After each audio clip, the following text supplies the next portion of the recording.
of the ocean breeze. Island youth, them rising with the key. Roots and horizons calling we. Education set the people free. Rise our youth, come and learn in our delight. Open up your mind, let your future shine bright.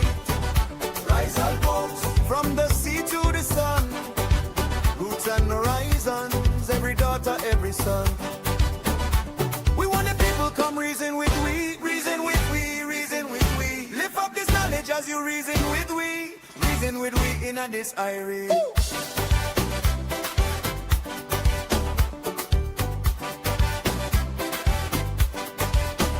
Classroom under palm tree, but the lesson so strong. History of the islands, how we fight and stay long. Rise and stories, rise and tongue, rise and song. Teach the children how them spirits stay strong. Whoa, lady oh, lady oh, lady oh. Rise and youth, come and grow, stand tall. Voice of the nation, echo through the hall. Rise and boats, every mind get a shine. Roots and horizons, education design. We want the people come study with we, study with we, study with we. Lift up this knowledge as you come test we in a this irie.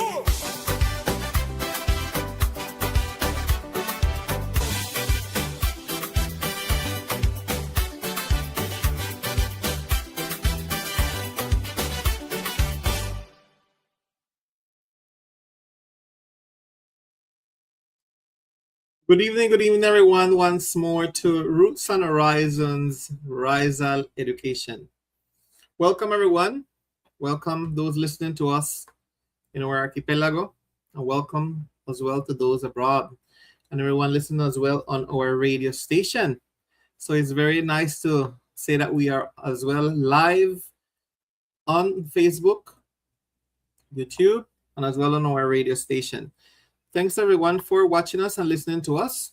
And we want to invite you from now to join us and engage with us on our Facebook and our YouTube channel. You can go there and give like, and as well you can comment and you can ask questions about this very important topic. So we have done so far 4 chapters of Ethno-Education. This is our 5th chapter. And tonight marks, well, this special series that we have been talking about. And we are very grateful, as I said, for you to be joining us tonight. Ethno-education is more than just a model of teaching.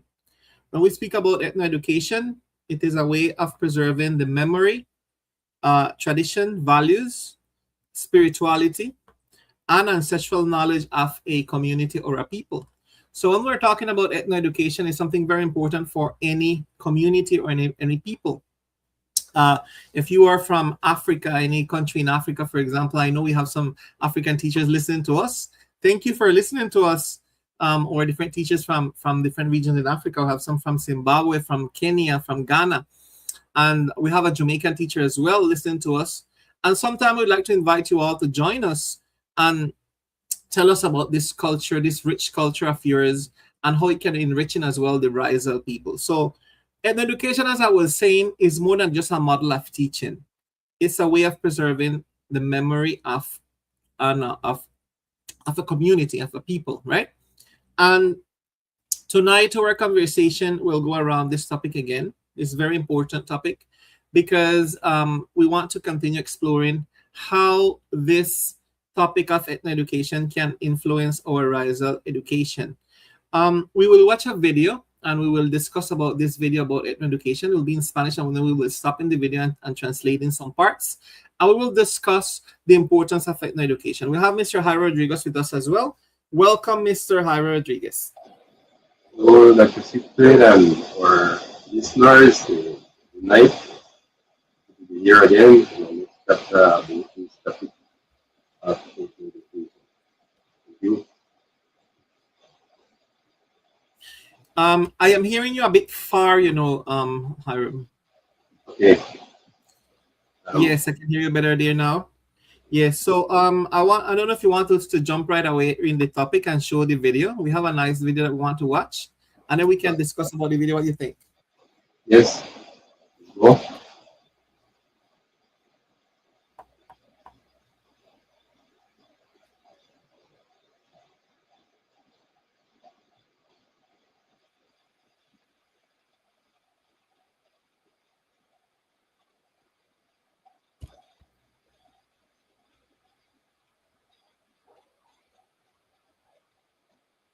The sound.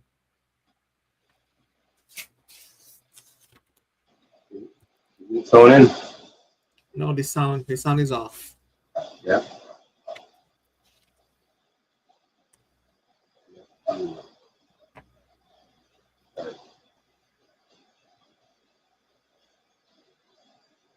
Let's try it again.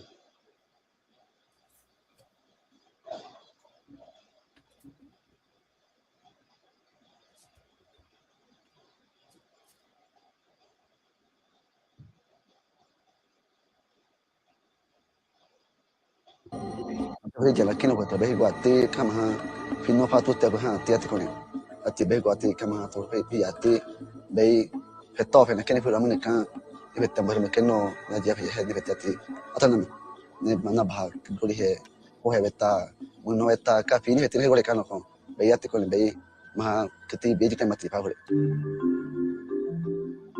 Marcelo es un indígena colombiano que pertenece al pueblo Tatuyo.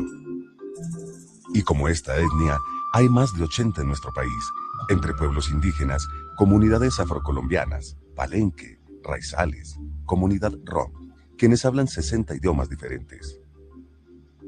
Los tatuyos viven al suroriente de Colombia, en el selvático departamento del Bautés, y con ellos se desarrolla uno de los 44 proyectos etnoeducativos del país y se proyecta apoyar 16 más. Estos proyectos surgieron como respuesta a la necesidad de una educación diferenciada que respete y desarrolle la cultura propia de las comunidades y su relación con el mundo. El nombre del proyecto educativo se llama Majirique. Eso está escrito en lengua tatuyo. Quiere decir conocimiento integral. O sea, es el globo de la sabiduría. Saber de lo occidental y saber de lo tradicional. En nuestro territorio hay un grupo de sabedores, que son historiadores, que son rezadores, tocadores de instrumentos sagrados, gentes que saben de ley de origen, hay bayás. Entonces, ese grupo de sabedores son los que dijeron, bueno, vamos a buscar contenidos para enseñar a nuestros niños. Let's stop there. Entonces, ahí es donde se busca ya los contenidos. Yeah. Yeah, we can see that this video is telling us. This video is telling us about some indigenous ethnic communities that we have in Colombia, right? It is telling us about different, and he was talking different languages or dialects or languages from their different indigenous tribe. And he mentioned the Raizales as well, because I'm giving the context because we might have someone that speak Spanish and translating for them. So what can you mention about this part of the video, Jairo? Well, is hearing that it's an inclusive, education. Here we recognize their values as people without, so many my thinking, without putting down the education, the knowledge of other culture like the West civilization, Western civilization. Those that they consider more modern in technology and whatever in competitive work. It's not putting down that one, but it's additionally valuing their own things, their history, their territory, the necessity to learn to deal with their environment, the lifestyle that they come up into, and might be stuff put down, and underestimate that people want things That's usually the tendency in the world, that one civilization or one group of people usually that try to place themselves as a supremacy and think that everyone else has to follow as them. That we have not degrading no other culture, but value all of them. You know, in other, we also taking the school like a place where we build human beings, people with self-esteem of themselves, not simple a place where you produce actors to go there and be useful in the liberal market. People that live joyfully and happy with themselves with strong cultural identity. That's more or less my perception. Yeah, notice that he mentioned the combination. I have a feedback. Ryan, I'm having a feedback. Notice that he mentioned the combination. No, I'm still having the feedback. We're having some connection issues. And my voice is repeating, I'm having a feedback. Notice that he mentioned the combination between Western knowledge and traditional knowledge. Yeah? So he says the importance of having Western knowledge and traditional knowledge. And that is what is ethno-education about. Because when you're talking about Western knowledge, you can't avoid teaching from the curriculum, the core subjects like math and science and social studies and so on. Yeah, those are the Western knowledge that he's talking about. And he'll explain that now in the video. And then he says, but as well, the ancestral or the traditional knowledge. And then he mentioned the famous sabedores or the knowledge keepers. So let's continue there in that part. All right.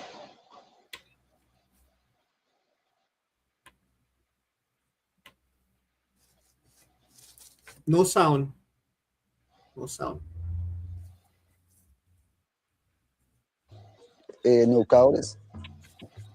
Entonces todos aprobaron que sí. El proyecto etnoeducativo es la carta de navegación donde se plasma el pensamiento y las orientaciones que guían los procesos educativos de los grupos étnicos. Esta guía es construida por la comunidad misma. Todos tienen algo que aportar a lo que se les va a enseñar a las próximas generaciones. Se trata de la reunión de todos, de la participación de todos, de un pueblo que se reúne para pensar en lo que debe ser enseñado. Este proceso es apoyado y acompañado por el Ministerio de Educación Nacional, consciente de la importancia de la educación propia e intercultural de las etnias en Colombia. Los proyectos educativos, eso para nosotros ha sido el punto clave. Nos ha tocado el corazón porque con esos proyectos educativos hemos recuperado la tradición.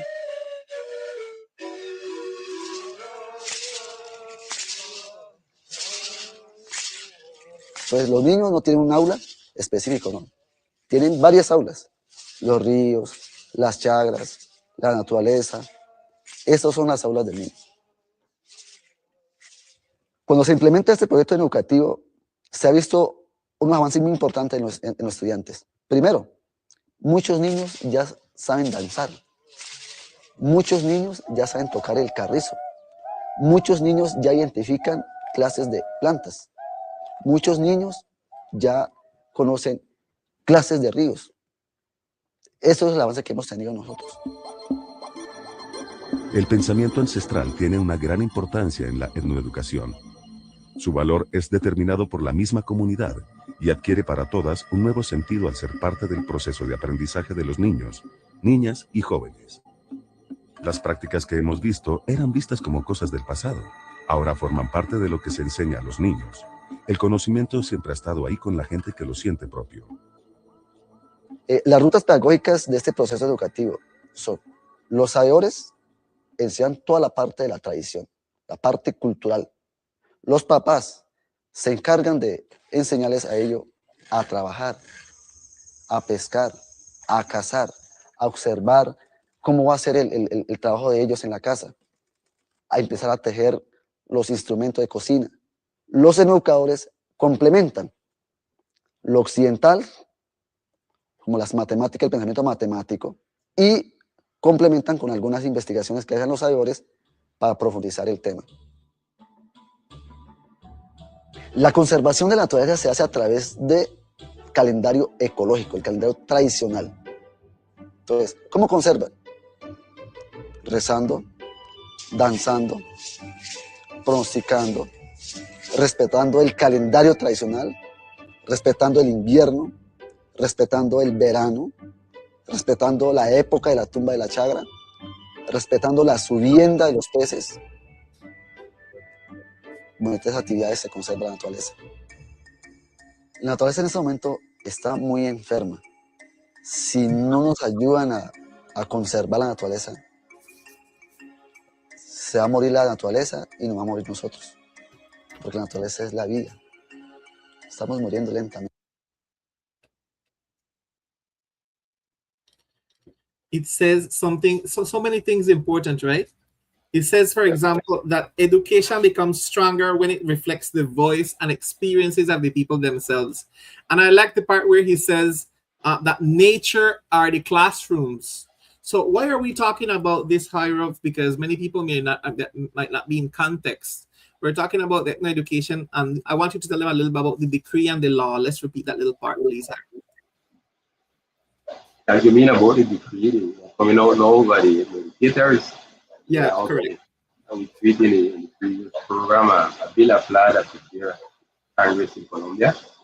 We are establishing a special statute for the Black communities, Raizales and Palenqueros. That would be in the schools then as these ethnic people. In the case of our territory, the archipelagos and the San Parien, we have a special consideration different than the other department where they consider that for a school. To consider educators, they see that the majority of the students in that school belong to the ethnic people. But due that we are minority numerically, numerical minority in our territory, and we are around 20% of the population. And that criteria have been majority as their Raizales children in the school want to apply here. They are already in the archipelago government. Decided to all the schools because they are in the ethnic Raizal territory. They should be considered ethno schools. So those have been the two issues that we have been treating: the schools, the educational schools, and the next element, the educators are coming now with the new statute. Together, will become the scenario for a revolutionary moment of the Raizal people are preparing all these decades and years where they condemn and somehow displace our own system of education that we used to use, or knowledge keepers. It was displaced by laws in Colombia that exactly they have to have a diploma in a university. Now, this person will reverse it as they come back to recognize the right of the ethnic people to have their own system of education and their own ethnic education. Correct. And this is not just, I think this is not just for preschool, elementary, and high school in our territory, but it has to do as well with our university, Raizal University. Remember, Ryan, I'm having a feedback when we have the video and then we're talking, we're having a feedback. So, okay, great. So then it's important to mention that this link as well with our Raizal education, right? Raizal University, because when we are talking about Raizal education, we want to have this in mind that ethno-education is not just for preschool, elementary, and high school. The why are we watching this video for those that are not in context as well? is because the indigenous communities around Colombia, or the indigenous people around Colombia, have a lot of different tribes and communities. They are far away already established in their own education, right? And for people who are not in context, the archipelago of San Andres, Whole Providence, and Catalina are an indigenous population or indigenous people. Yeah, we're called Raizales. And there are some islands that were colonized by British and, well, abandoned many years ago and then adopted by Colombia. And these islands they have an indigenous population called the Raizales. That's why we're talking about this topic. For those that are not in context and from different countries listening to us. So we are watching this video about how this indigenous group, they already established their ethno-education and how they do it. They're saying about the nature is their classroom and how the children learn. So when they watch the forests and the rivers and the nature, which is their classroom, we can refer that and have this as a mirror. For example, how our children and our youth, they will use what? The maritorio, the sea, right? The sea is as well one of our classrooms that we must put in our context, in our education. So when we're talking about the sea, because we are surrounded with sea, our land is very small in comparison to the vast sea around us. We have more sea than land. So the sea should be part of our territory and should be included, of course, in our natural science and our social studies when it comes to building our curriculum. So this is a mirror that we are seeing here with this these people, that how they built their own education and how they brought in their sabedores. So in education speaks about the sabedores, or in English, knowledge keepers.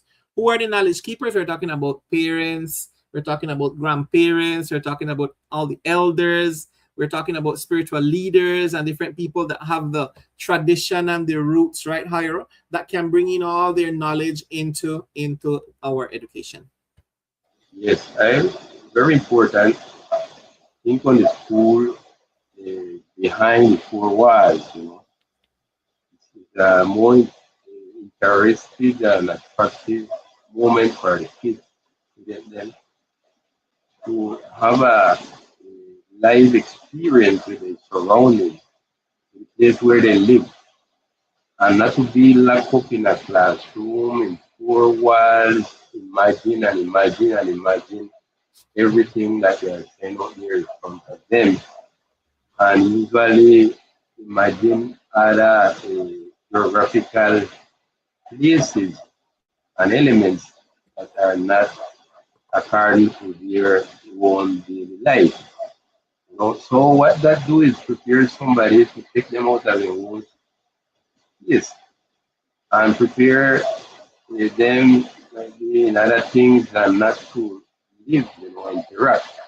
If you should ask the question, majority of these generation, of our generation, pass the time in the school, and might be not even one single time they carry them to interact and to, put a gap or a hole of their things, of their territory, of their keys. I believe maybe 98% of people through the school don't even know that the key or high key, or not to say the correct key then. So you don't build you're not building a kid or a person, a future professional to extend and fit in the development of their territory. They are just like strangers in their own territory, not having the minimum knowledge of the place, of those under those things, of the marine life that is so rich, and that are under constant studies, to understand it and to make use of it. The blue economy that the world is talking about, and many countries that are coastal countries are immersed into that blue economy as a potential. And we in the school being raised up ignorant, totally ignorant, not even capable of carrying the kids to touch them foot except them carrying them to a picnic. So those things is what are being questioned. That the education to be culturally adequate, the person and the person territory. Take dominion of their things. That's what the fellow said. That's the best school. Correct. And he gets to the point where he's mentioning that the nature is sick. He says, nature is sick. He says there that part, then after now it comes that part. It says, nature is sick, and we are having this right now. We are seeing that we have global warming around us, right? In Providence the other day, I'm saying the other day, a couple of years back, we had this hurricane that affected the island. We are coming out to the hurricane season again from the 1st of June until the 30th of November. In the whole Caribbean, we have hurricane season. And the hurricane season starts, and are we preparing our children and our youth, for example, for hurricane season? This is something important. He's saying nature is sick. And what are our schools, our teachers doing, for example, to teach our children and our youth to take care of the environment? Some of them can't even swim. You live on an island, and our children and youth, many of them can't swim. So what are you doing, for example, to in our schools? So there's something to reflect as well. What actions can we as people, and young people take to protect our environment today? So protecting nature also means protecting future generations. And let's continue there in that part where he's mentioning how the nature is sick and why it's important to have ethno-education. It help our young people to protect the nature. Entonces queremos que nos ayuden a conservar. Ayúdenos. Porque la naturaleza es la vida. La vida suya, la vida mía, la vida de todos. De los animales, de los peces, de los seres humanos, de las plantas, de todo.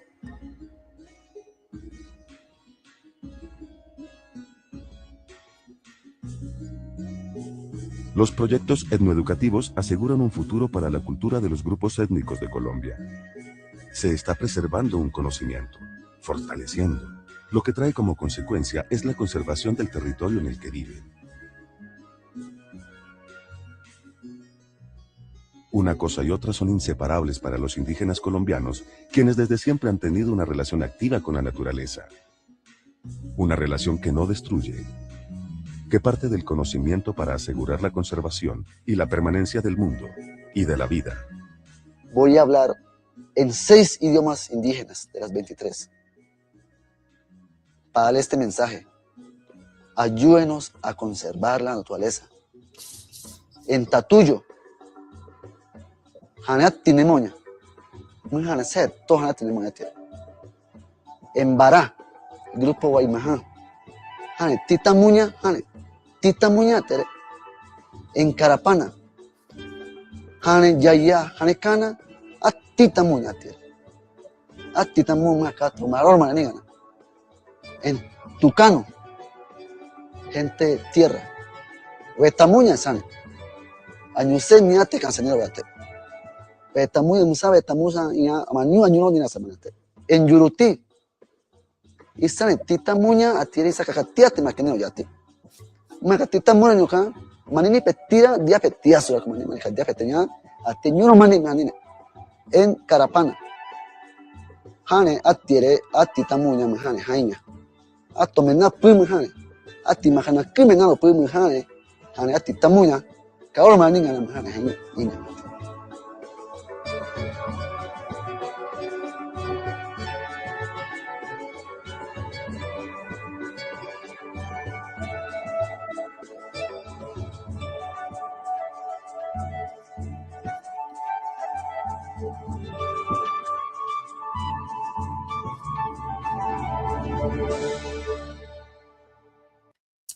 Okay. So that was the video. Then he ended with some different indigenous languages, and one was missing there, which is Creole and English. Help us to take care of our nature. Help us to take care of our nature, right? So the video says at the end that protecting culture and protecting territory are inseparable. Why do you think, Hira, that land and identity are so connected? The land is what will allow mold the cultural identity. A human being or a human population are molded by that nature, by the climate. They dress. The dressing is according to the climate. If the place, for example, is cold, years they go building way to protect, from the cold. If it's too hot, the more the culture and the lifestyle in the dressing, same way to wear something fresh or to protect them from the sun. And so generally, that gives us that example with the dressing. But the same way to our your question, the nature mold the type of gastronomy of the people. In your nature, you find the presence of crab, you learn to deal with crab, you learn to eat crab. If you have other animals, you learn to deal with it and consume it also. When maybe some other culture don't do it because they don't have it on their territory. So that same territory mold the dressing, mold the gastronomy, and the lifestyle in general is more than. Very good. Hara, so I have some questions for you, and then I would like you to answer them. What does education mean specifically for our islands? Is many things. One, education is a means to emancipation, to superate hundreds of years of mental setting on our mind. So education gets you, if you do it right, and it enables you to know yourself. Knowing yourself is liberating yourself, emancipating yourself from so many things that you can do for hundreds of years, like your low self-esteem, your degradation, and so forth. It teach you who you really are, make you value yourself. That's by one side. That would build identity. Education should do that, to build identity. Secondly, education empower you to survive and to deal with nature. That's precisely when you ask the question about the territory, the importance of the physical, the element, the geography. Nature should empower you for you, as the Bible says, to be steward over God's creation. So in education, you should get the transmission of so much generation that master that territory and build and accumulate knowledge it will be transmitted to you. You learn to hold a crab, right? You learn it by someone. If you as a kid never sees your father, your brother, your mother, your father, your uncle, someone holding a crab or pinning a guana or a chili, you won't do it so easily. And that is the accumulation of knowledge. Or the way they fish, they do this different way of fishing to survive, is to provide the elements to live. And so education empower the person to be master over the surrounding, the elements, the blessing that they get from God, wherever place of this earth that we find ourselves in. And education empower us to develop ourselves and have a continual progress, mastering and moving into more and more layers of modernization, when you learn to dominate. You're bringing engineering, you're bringing other things, and you go to another level. I want to illustrate something here, for example. Let me understand that the place in the world that is master in building these touristical cruise. It's some one of those countries there among the Scandinavian. I don't remember good if it's Norway or the next one there beside. But when you look on their history, they come up in a situation similar like we, the Raizales people. We are children of the sea. No matter that we live in the midst of the ocean, we master, our ancestor master navigation. And we have a bit that we get to conserve. The large majority of those knowledge of our ancestors built over the years to master navigation, to navigate with the instrument was as well with the stars. Correct. So we're very respectable and have a reputation. So with that background that we have, and we was master of building boats. We build the boats, we master the navigation, we master the economy of the production of fruit. We transport fruit from many, many years, coconut, citrus, pears, and other ones to the north, to the United States, and other places. And on the way back home in the boats, on our boats, we carry back luxury production from the United States. That same background that we have and that we was building and mastering generation by generation while the ancestors are going transmitting, if that trend did continue, believe me, we should be in a similar situation like that country, a Scandinavian country that are building cruise. Correct. And that reputation that the most amount of cruise are built by them. We could be in that same situation. Dr. Ralph Newell was pushing in his moment as governor of the archipelago for we to have, forget the name of that infrastructure, where boats from any part of the world can just move in there and our people fix it, maintain it and give it a maintenance. Because we had the background. And unfortunately, we underestimated our economy that they impose on us of a destructive type of tourism, massive tourism that all is doing is killing our culture, killing our nature, bringing garbage and extracting the resources. And not just that, but if we would have continued in that route, we would be independent by today. Yep. Because our economy was strong, not just citrus, but also I remember we had coconut oil as well. Coconut oil, cotton. We had cotton, we had coconut oil, we have fruits, right? Fish and products from the sea. We had a lot of things, and the island was sustaining itself. We didn't really need other places like Colombia to overpopulate it and things. Anyways, so coming back to the topic of ethno-education, Jairo, when we mentioned that we in numbers the Raizal children and youth are minority in the schools, and that we have in the last session we were talking about with Dr. Farides that we had the pilot school in Providence, right, of ethno-education.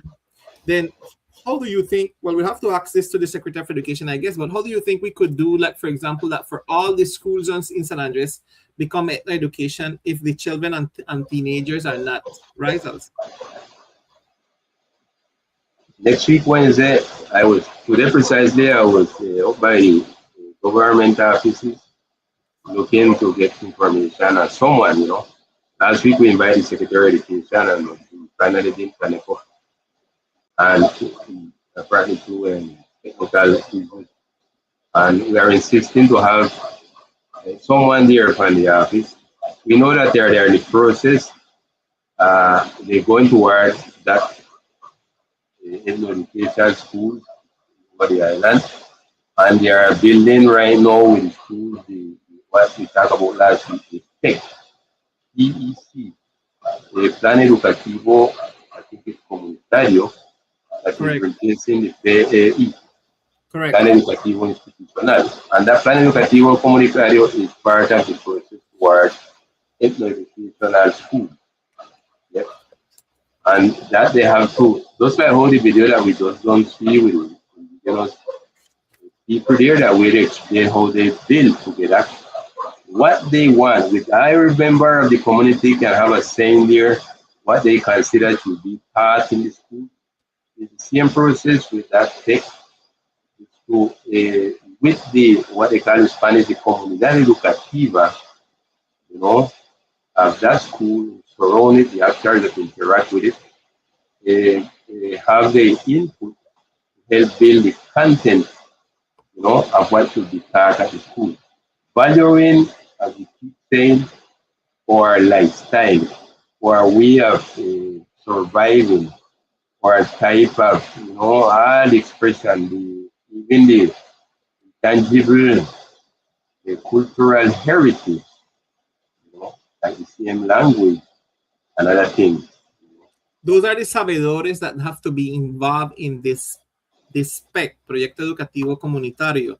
All the knowledge keepers, they have to come in this sense, because all the communities, all the different people from the island have to come in to create this curriculum. Because then is when all the boat builders, the handcraft, those that do handcraft, the musicians, all the artists, the fishermen, every single person that can apport something to the curriculum will come in and enriching the curriculum. Yes. We many years back, we was on that, in the government,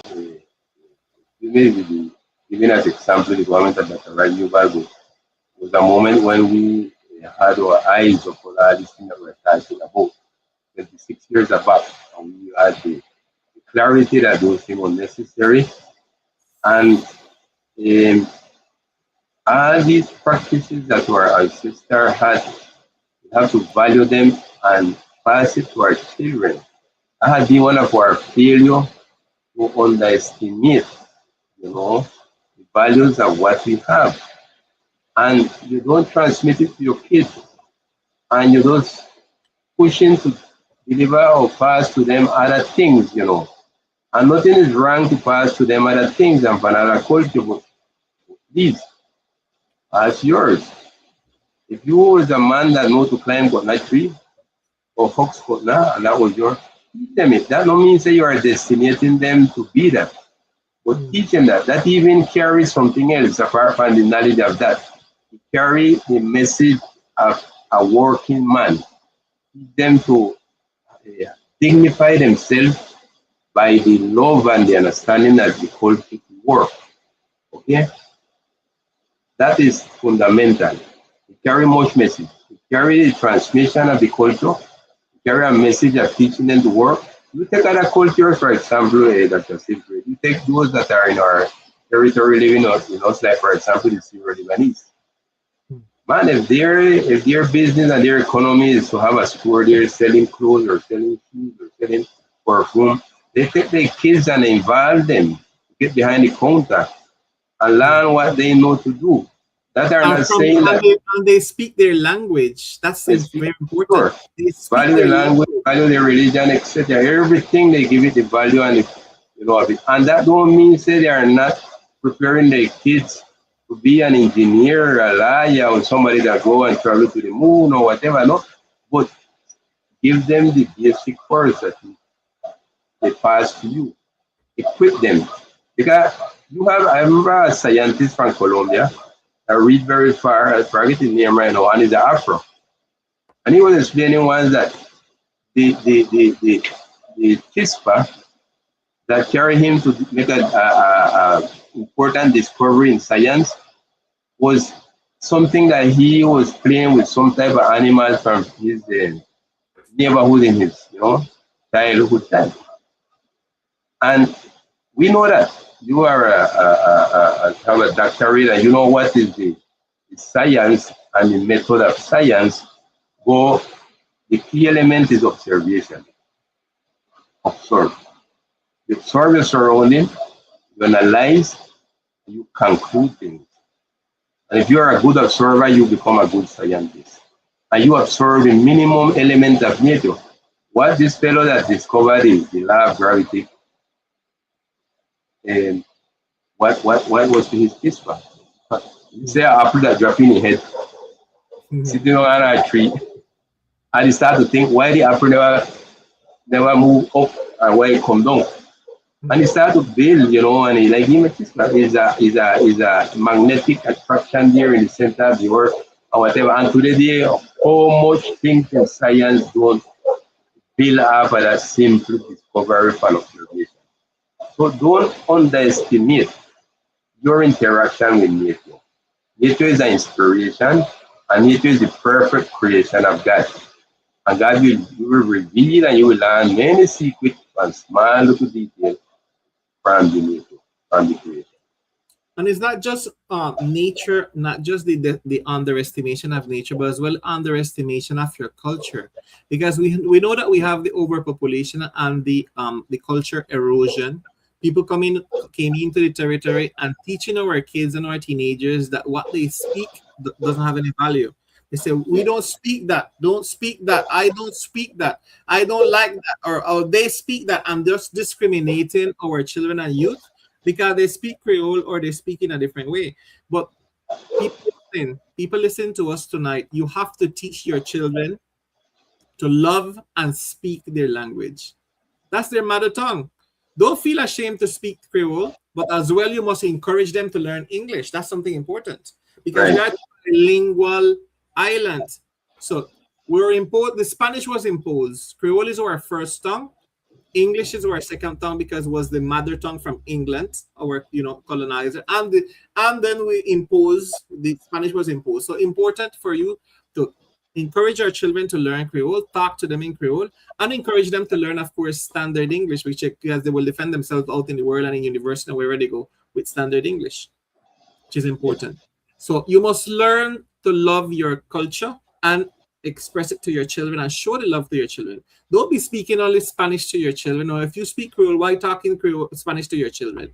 And many of them are Raizales in our school.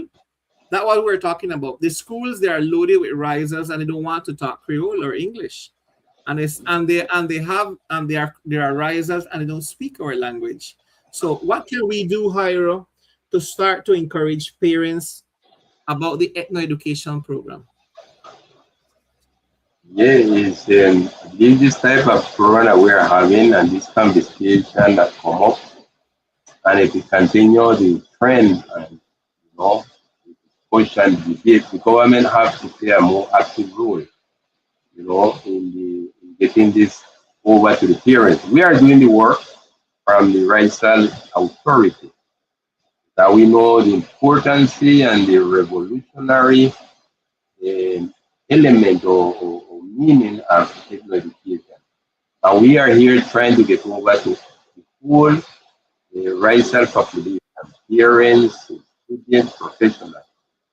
The government needs to have a more active role in this to get this type of education to our parents then. Make them value and notice the meaning of it. Don't believe maybe you will find others contradictory or that are contrary, and when start to criticize it and try to minimize it and think that it's a process that carrying you back.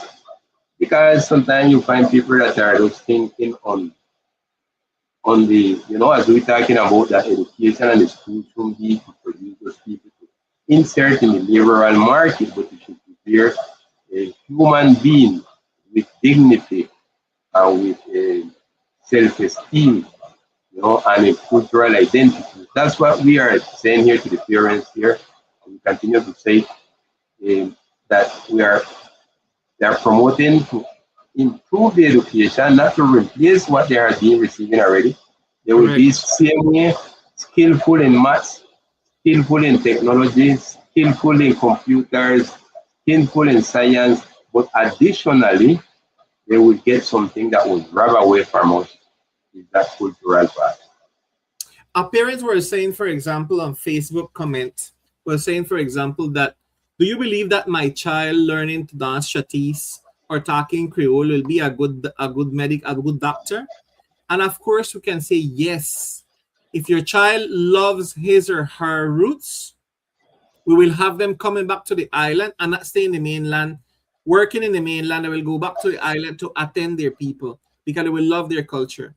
And when the person is clinge and the person is stick to their culture and their identity, the person will as well go back to his roots and his ancestors, especially in the moral part, because we are, as a community or as an island, we are a spiritual community. We are not a violent community.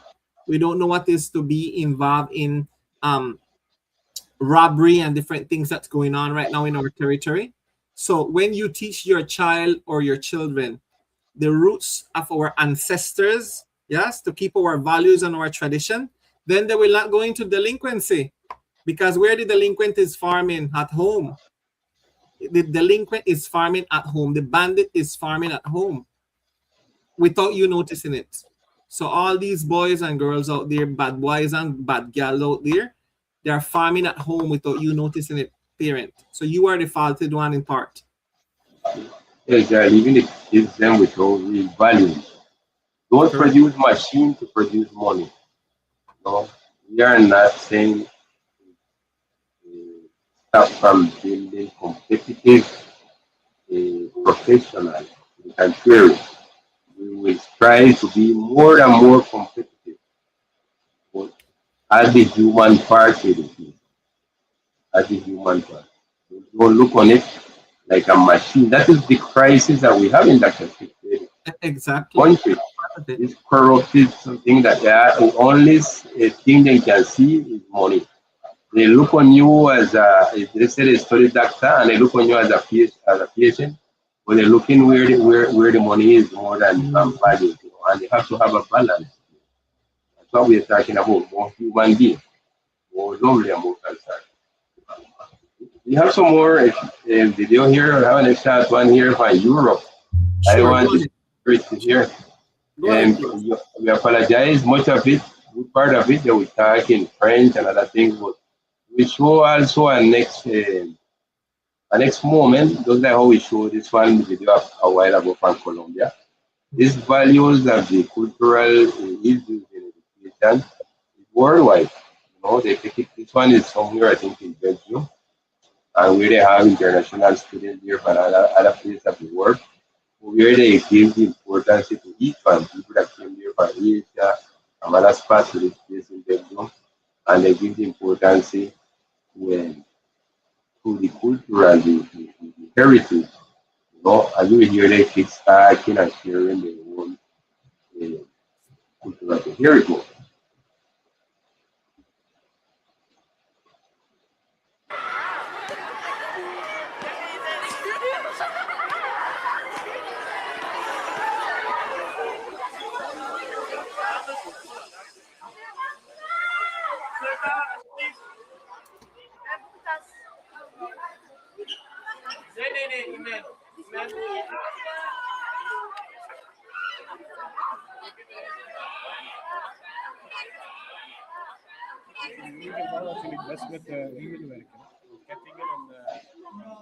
My name is Rembert. I'm 26. I teach science, technology, and global citizenship at Campus Comenius in Koekelberg in Brussels, Belgium. The school opened just 2 years ago. We are a young team striving for innovation in education. Our approach is based on blended and self-guided learning. We do our best to adapt to our students' needs and to today's global challenges. Last year, together with 9 other European teachers, I was selected for a UNESCO European Union project on culture and education. The idea was to help us gain understanding of intangible cultural heritage and how we can bring it into the classroom. The project started with a training workshop involving both teachers and students. At the end of it, we worked in teams to prepare for the next step, creating original projects to implement back in our schools. During the workshop, I realized that we first needed to know more about the cultural backgrounds of our students, so we conducted an online survey. The results showed that the grandparents of our 140 students were born in 37 different countries across the globe. Then we organized an exhibition where students brought objects from home that reflected the culture of their family. The result was impressive. One student brought coffee beans from Indonesia, another a small figurine from his grandfather's community in Congo. We also had delicious orange cake from Portugal, Syrian soap, many beautiful jalabas or Moroccan dresses, and so on. We had no idea how culturally rich and diverse our students were.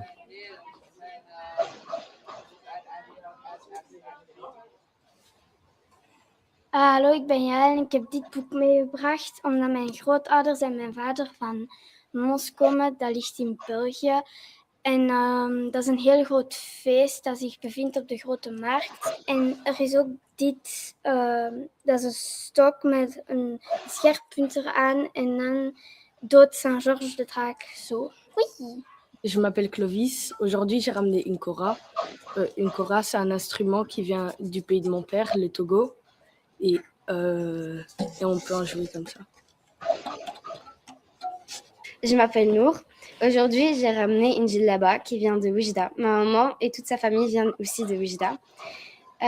J'aime beaucoup cette djellaba parce qu'on peut la porter à l'intérieur comme à l'extérieur et c'est aussi une djellaba pour les filles. Bonjour, je m'appelle Chanève et aujourd'hui j'ai ramené des bananes frites qu'on mange souvent au Nigeria et on les mange souvent pendant des fêtes ou pendant des mariages et c'est souvent avant le grand repas et c'est pour ouvrir l'appétit. Ik ben Philippe. Dit zijn heel lekkere Tsjechische en Duitse koekjes samen. Omdat mijn mama is uit Tsjechië en uit Duitsland. En ja, dit bakken we voor Kerstmis. Deze zijn een beetje hard, maar de andere zijn lekkerder, denk ik.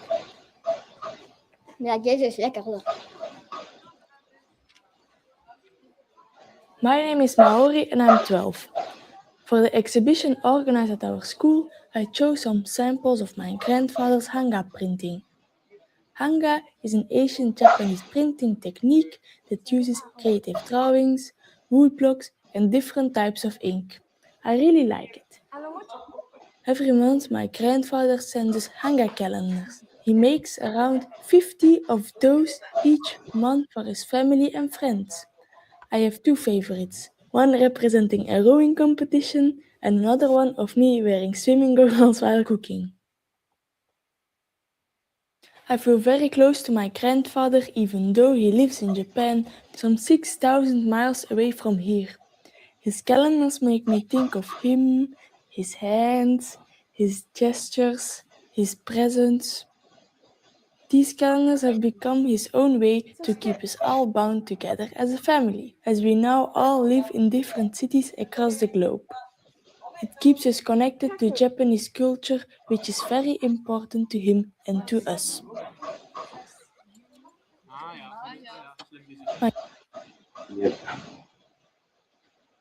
Yeah, this is not exactly an ethno-educational school, but it's applying might be intercultural, right?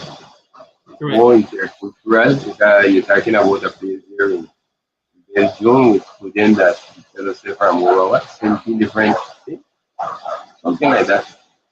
A lot of countries, they come from. But the school is still not educational, but it's given the importance of the cultural part of the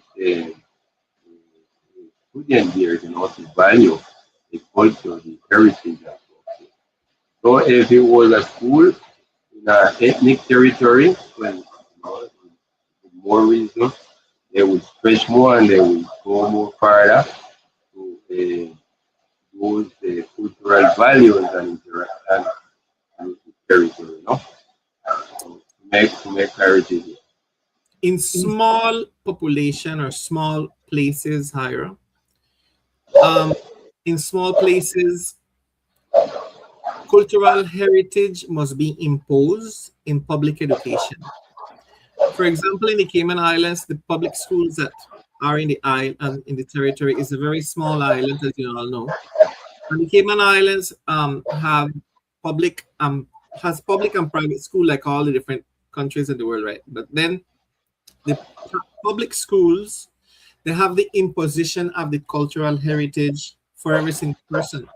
They are called the Caymanian schools. The public schools are the Caymanian schools. So if you are putting in your children in the Caymanian schools and you are not Caymanian, but you are married to a Caymanian per se, and then your children are growing up here or whatever, or if you are a government worker, you have the right as well to put your children in the government schools. If you are on a work permit, your children should go to private schools. But the government schools are exclusively for Caymanians or for residents of the territory. In other words, and the cultural heritage is imposed to preserve the culture. So in place like our archipelago, where we are just implementing the ethno-education, if it's starting in Providence as a pilot, when it comes to San Andres and so on and going on, definitely if we even have our children and our teenagers that are minority, as the Raizales are minority in the schools, that we have more Spaniards or outsiders or however we want to call them, or even residents and living in our territory, the Raizal culture has to be imposed in the schools. So we have to impose the Raizal culture in the schools to preserve the culture. And then every single person, whether they are Raizals or not, they have to learn Creole, they have to learn Chatis, they have to learn to knit, they have to learn the handcraft, they have to learn to fishing and things like that in the heritage of the Raizal part. Because of course, many people have the confusion as well, but then you are just going to teach all day my children to knit, and all day they're going to sew, all day they're going to dance Chatis. No, that's part of the ethno-education. They will have the core subjects, like the normal subjects like natural science, social studies, whatever, math and all of these different subjects, science and whatever. And of course, they have to have the sabedores or knowledge keepers who go in and teach them as well.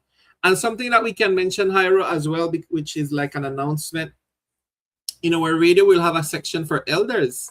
And I love that, because like the voice of our elders should be speaking, so we can keep the voice of our elders. We need to interview our elders and make them speak about the old time days and things that they used to do, and still the plans for the future. Not because my mom is 87, she can't plan for the future, right? Or because my dad is 91, going 92, we can't plan for the future. They still have voice. And they can talk about the old time days and things what happened before, and how they see the world now, how they see technology, AI, for example, right? And when you see them going into Facebook and Instagram and TikTok and all these things and still using technology, and no matter their age, you say, if they are their age and they can do this, why our children and young people can't learn our Creole, right? Why our children and young people, instead of jumping on TikTok all the time, get the moment to learn as well, to knit, the girls, to knit, to sew, to fishing, to and the things from our island, to build a boat and things that the traditions and culture that we need to get back. And that is part of the ethno-education. We need to show how to preserve our culture as well, and that is part of it. You're in silence, Hiram. Some days ago, I was talking with one of my cousins, very ageable, and he was telling me about those moments when he was school. He was talking about it in common program so far back with Pastor Gardo and Pastor Alberto yourself, and how they used to, carry through the education. And so, very soon, as you say, we'll have a space here to listen to them, for them to talk, very genuine way, very relaxed. More than one of them was bringing back memories about things like even how they used to get education, about the teachers and so forth. And telling jokes, jokes, old-time Yes. jokes, old-time phrase, and sing and recite a poem, Yes, and we will learn a lot from them. That's a connection that we need between the elders and the other generation. I was working on some years back when I started to do that work to build the genealogy of the Raizal people.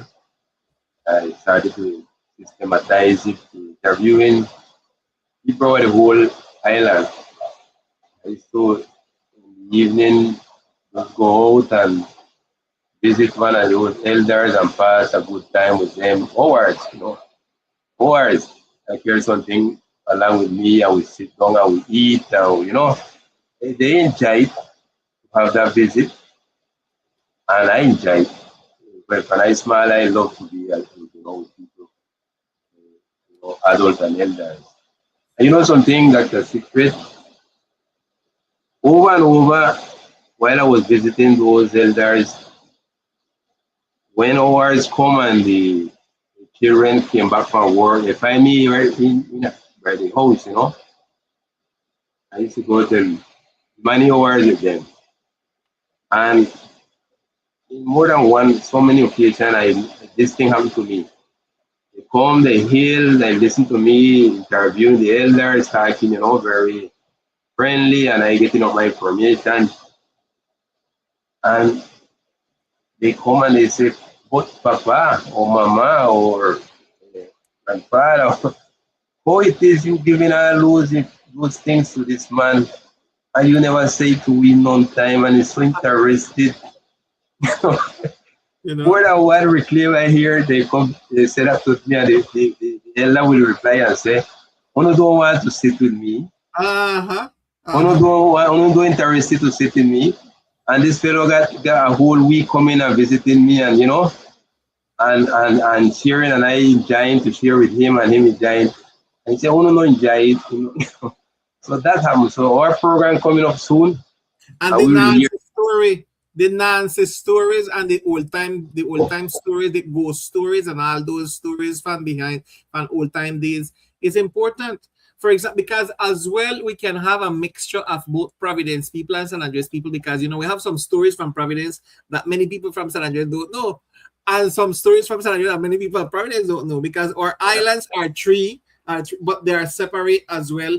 And even Catalina is so small right there; they have their own little stories as well. So you can have, we can have pre-recorded stories. You don't have to have it on live, coming on live on the show, but we can have them pre-recorded and then just put it on the program. I passed a childhood rich with those stories, you know. I raised up around a fellow, and I used to bother him and say, "Give me that story again. Give me that one in better see or better tiger." I will get it many, you know, over what we can enjoy, you know. And not only the occupy part of it, but the deep message that each one of them carry. Correct. And I find out myself using a couple of them in my life as adults. You know, those wisdom. You know, that I will mention, for example, one word, like for example, all Providence people will know and will refer to it. Circla. When you hear about circla, you know, circla in Providence, we keep up the circla still. And that is a thing that, of course, San Andres is bigger, right? And you don't have circla in San Andres. But the circla, we still have the circla in Providence. And if you tell a young person today in San Andres, do you know what is circla? I said, circla? Well, what that? What is that? Right? They don't know the word circla. What is a circla, Hiram? Yeah, those the person that carry on the news, and referring to the person that announced on the house. That one is, yeah. When someone dies, and then they go around. They used to go on horse. They used to go around on horse, you know, giving the information about the person who died. I know they're doing it in the pickup. They're going in the pickup now because it's more comfortable going around in the circle. But when you see the circle is passing by, everybody stop what they're doing. They turn on the TV. Everybody stop talking because it's something sacred. It's something that you respect, because you want to hear who died, what the person is going to be buried, and things like that. That is a circle, and we have that tradition still in Providence, for example, right? Great. What they are said to two elders, and they was given the bring to their memory those moments when they used to have their dance, you know, their community dance, and how it was compared today.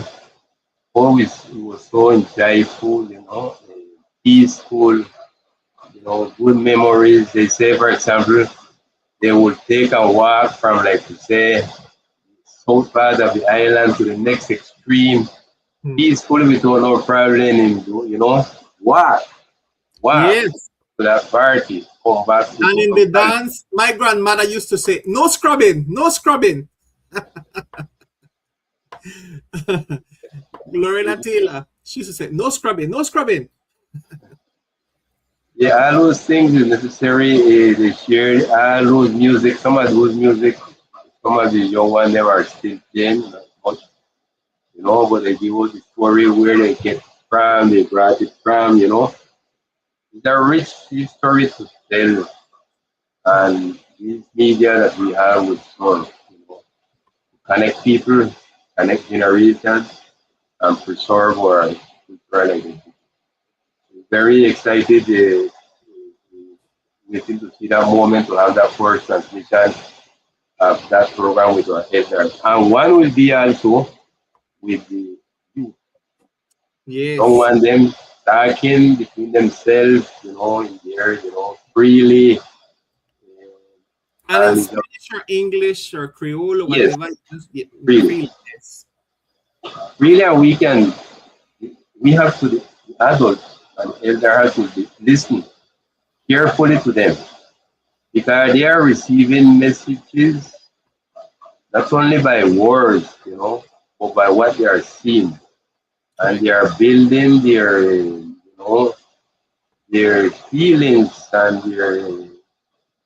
what they imagine is the beauty of the island. So when you see many kids don't have no interest to stay in territory, because they are bombarded with many messages that or lift them up, their the attractiveness to the territory, or repel, and it become unattractive. That is happening. We see the violence and the moving around and the news, we see the killing people daily.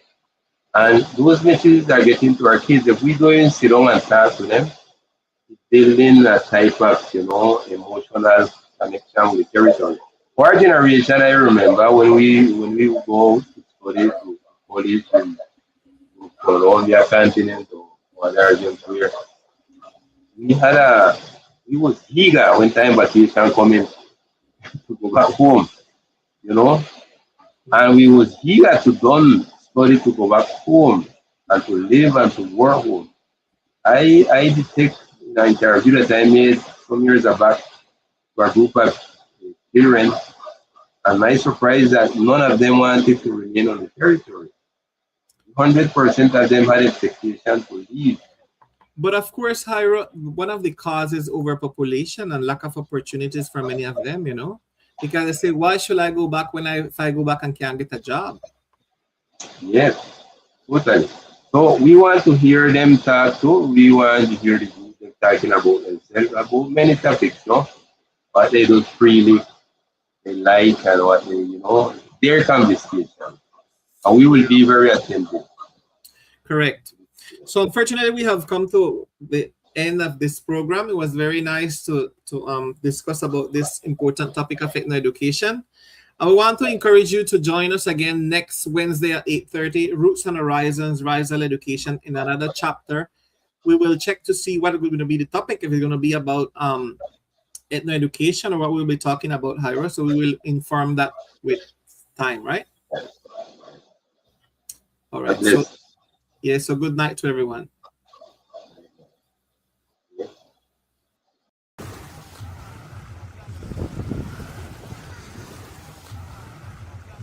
Raizal people, it's time for the uprising. Let us rise and shine.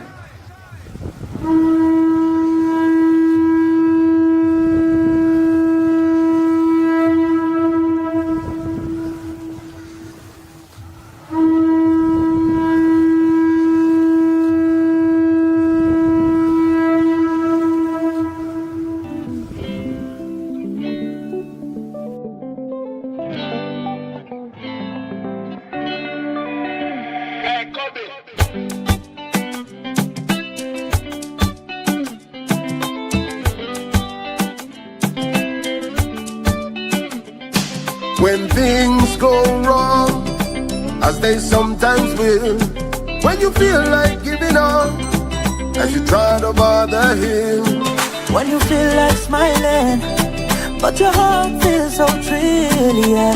Don't give up, rest if you will, but keep your unbroken will, yeah. like the sun, the moon, and the stars in the sky. Again and again, lift your head high. So please, don't you cry.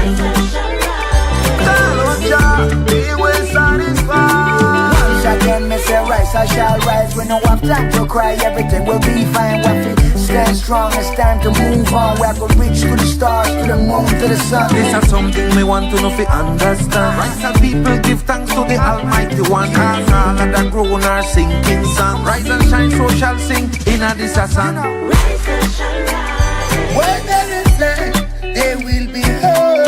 Rise and shine light. Oh, no joy, that is for sure. Rise and shine light. Standing up strong, I reach for your goal. Rise and shine light. Let us all unite with one heart and soul. One day our hearts will no more be hurt. All the pain and suffering rise up, it will surely work. The day we come together and stand up with determination, then Raizales will shout out for liberation. To take back the territory. Cause this land that we fight the free, our free the chains and bandage of colony. Far away from home, but still worry about their own. Never strangle and decolonize, therefore it had to run. Waiting for its diaspora through the island in the sun. Rise and shine out your rise and all ye daughters and sons, yeah. And again, it will be nice. Do not yourself minimize. Sense of belonging must be sky high. Stand up strong, rise up, where the sun of the side. Leave the eye nights of the row and fears. Just remember joy come when the morning clear. Praise Jah and put your hand up in the air. In Jah hand everything gone clear. Wake up and live, rise and we soon clear the hill. If we stick together